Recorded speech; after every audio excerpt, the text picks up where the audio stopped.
Hello, everybody. For those of you that don't know me, I'm Fay DeBellis. I'm a consultant in the Minneapolis office, where it's a lot cooler.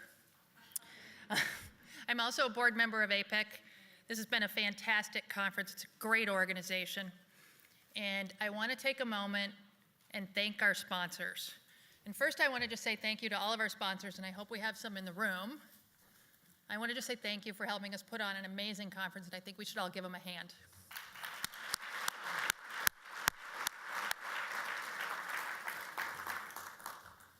I also want to thank them, and this is from the bottom of my heart. I want to thank them for all of their support for a great cause this year, Gillette Children's Specialty Healthcare. It's a nonprofit hospital that serves kids with very complicated medical conditions. I also want to thank Kit Brady, who has joined us. She flew down from Gillette today in Minnesota as their representative. Let's give Kit a hand.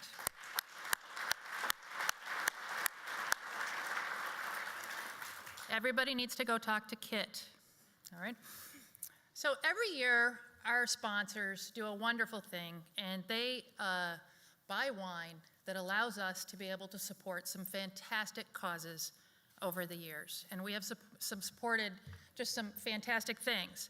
So this year, we have the opportunity to raise the bar.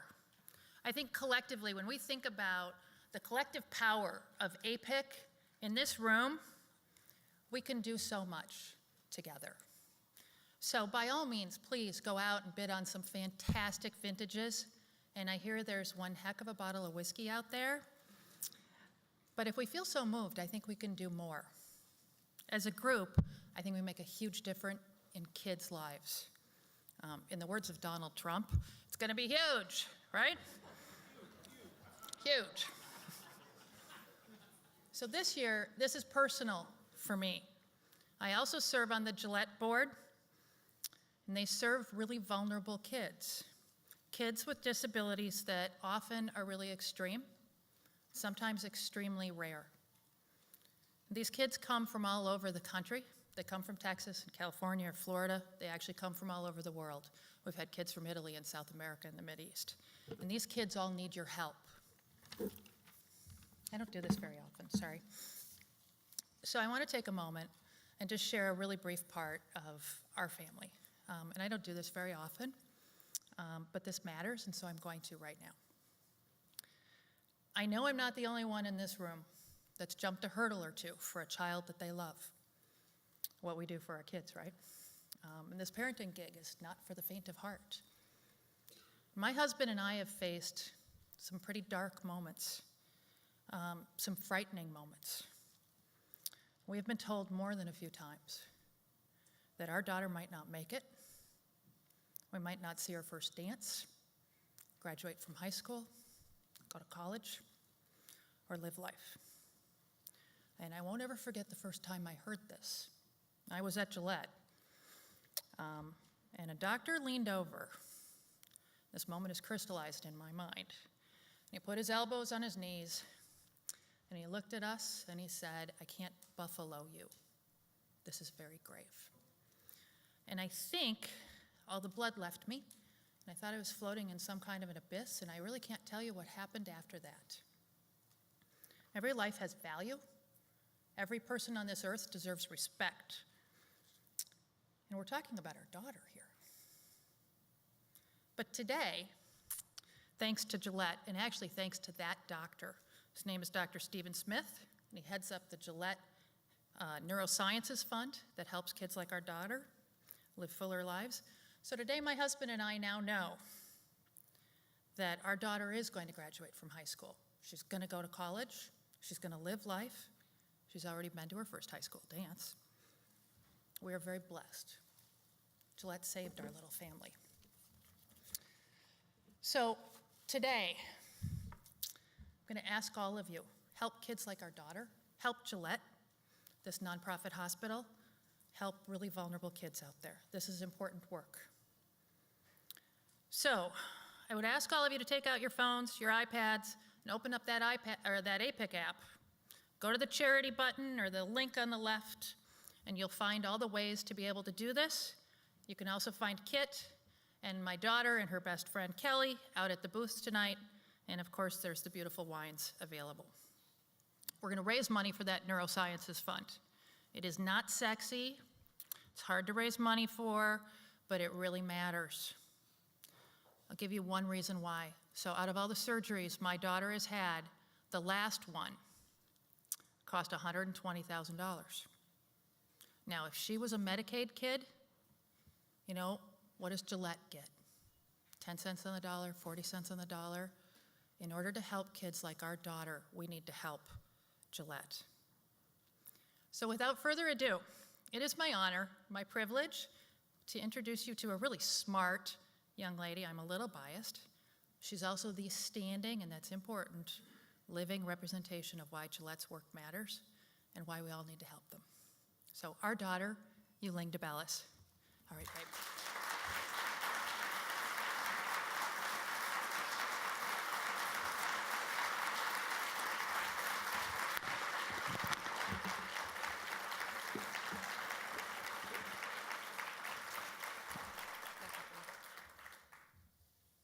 Good afternoon, ladies and gentlemen.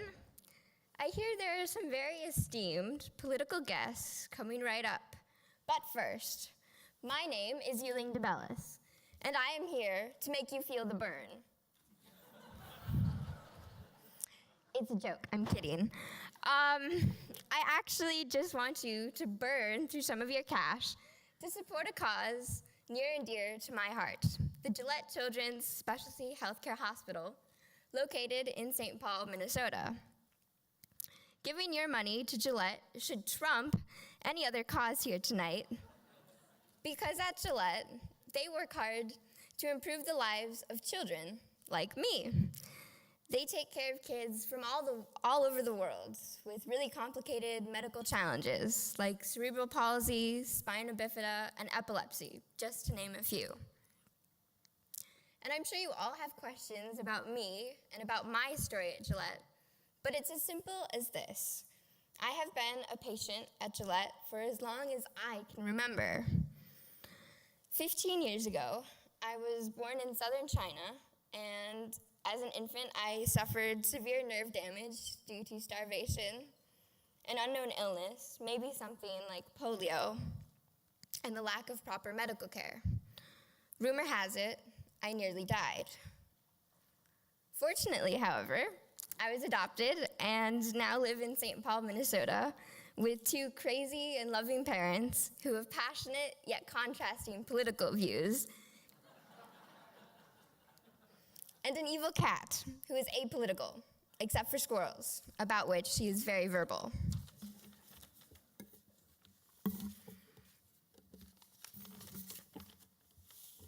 My parents brought me to Gillette as soon as they brought me home to Minnesota, and my initial diagnosis was that I wouldn't live past the age of 3.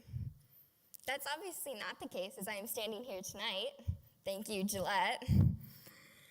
Over the past 15 years, though, I have been fitted with braces to improve my stability and have had my walking analyzed in the state-of-the-art gait lab, and have had endless hours of PT to improve my independence and my mobility, all at Gillette. 2 summers ago, I had my leg surgically broken in 4 places to straighten and realign my bones and to help my joints. I ended up with 5 plates and 22 screws. My legs are straight now, and I have regained some independent mobility, like walking short distances. And after so many years and so many medical procedures, you can see that Gillette, in many ways, is a second home to me. Today, my future is bright because of the care, expertise, and confidence my doctors at Gillette have given me and will continue to give me. I go to school, study, and interact with other kids like a pretty normal teenager, except that I have a pretty non-normal interest in all things science. I made 3D germ models of diphtheria, mono, and the common cold when I was 9, probably because of all the time I spent in the hospital. When I was 3, I wanted to be a pediatric anesthesiologist. But now I just dream hard enough to go to an elite college, hopefully somewhere warm. Do remember I am from Minnesota. Right now, Emory University in Atlanta and Stanford University in California look like pretty good options. That's my story. But 60% of the kids at Gillette are on Medicaid. They don't have parents like mine to advocate for them. Instead, they have Gillette. Without Gillette, their mobility and quality of life would be seriously diminished. What this hospital does for the most vulnerable kids in this country is unique. No one else does what they do, and they need your help to keep improving the lives of kids who need it the most. So as you consider your options on where to invest tonight, I urge you to consider giving to Gillette Children's Hospital, where kids like me are given brighter futures and better lives. The only real way to make America great again is to invest in Gillette Children's specialty healthcare, so that kids like me can grow to be doctors, attorneys, investors, and even presidents. Thank you.